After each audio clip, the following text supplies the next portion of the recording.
आज हम लोग पढ़ेंगे Lewis dot structure. Lewis dot structure में सबसे पहले हम लोग सेंट्रल एटम फाइंड करते हैं। सेंट्रल एटम जैसे कि हाइड्रोजन और फ्लोरीन नहीं हो सकता, बाकी सारे हो सकते हैं, जैसे कि कार्बन, ऑक्सीजन, नाइट्रोजन।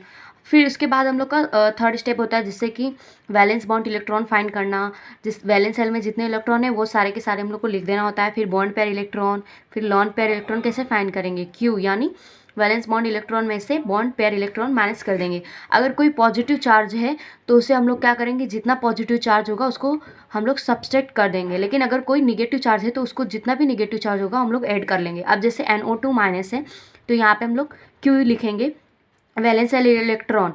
तो यहाँ पे 5 है इसके वैलेंस में इलेक्ट्रॉन, और वैलेंस सेल में ऑक्सीजन में 6, यहाँ पे 2 ऑक्सीजन है, और प्लस हम लोग को 1 करना होगा क्योंकि यहाँ -1 चार्ज है। 18 हो गया। फिर बॉन्ड पेयर इलेक्ट्रॉन नाइट्रोजन के साथ 7 स्टेप मैंने नहीं लिखा है तो उसको लिख लेना। ऑक्सीजन और ऑक्सीजन नाइट्रोजन के साथ, मतलब सेंट्रल एटम के साथ जो सराउंडिंग एटम होंगे वो उसके साथ सिंगल बॉन्ड बना देना चाहिए। उसके बाद ये 7 स्टेप है। फिर यहाँ पे बॉन्ड पेयर इलेक्ट्रॉन 18 है तो इसमें से हम लोग को लॉन पेयर इलेक्ट्रॉन निकालना होगा, Q माइनस BP। तो Q हमारा 18 है और माइनस यहाँ पे बॉन्ड पेयर इलेक्ट्रॉन यहाँ पे कितने हो गए, बॉन्ड पेयर इलेक्ट्रॉन 4 हो गए, 1 2 3 4, 4 इलेक्ट्रॉन हो गए। तो यहाँ पे बचा कितना, 14 बचा, 14। अब हम लोग को इलेक्ट्रॉन इसमें देने होंगे। यहाँ पे इसका वैलेंस इलेक्ट्रॉन यहाँ पे 2 है, हम लोग को 6 इसको देने होंगे ऑक्टेट रूल कंप्लीट करने के लिए। ये बात याद रखना, सराउंडिंग एटम का ऑक्टेट रूल हमें कंप्लीट करना होता है। और जो सेंट्रल एटम होता है वो उसका 8 से ज़्यादा भी इलेक्ट्रॉन हो सकता है। उसकी मैक्सिमम कोवेलेंसी पर ये जो है ना डिपेंड करता है।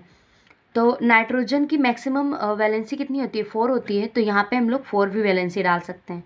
अब जैसे कि यहाँ 14 इलेक्ट्रॉन है तो यहाँ पे हम लोग इसकी ऑक्सीजन की वैलेंसी कंप्लीट करने के लिए यहाँ पे हम लोग इलेक्ट्रॉन डालते हैं। 1 2 3 4 5 6 7 8, इसका ऑक्टेट कंप्लीट हो गया।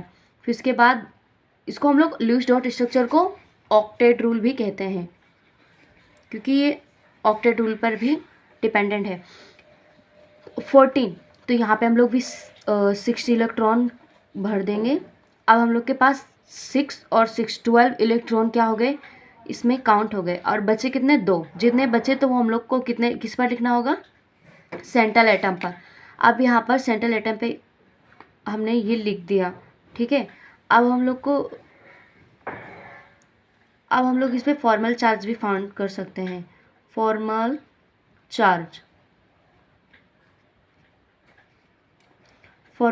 तो फॉर्मल चार्ज फर्स्ट इसको मान लो, सेकंड इसको एंड थर्ड इसको। तो फॉर्मल चार्ज फाइंड करने के लिए हम लोग को VPE valence shell electron, valence bond electron, फिर उसके बाद minus BPE bond pair lone pair LPE lone pair electron minus BPE upon 2 से फाइंड करेंगे। फर्स्ट पे कितना है, 1 2 3 4 5 6 है ना।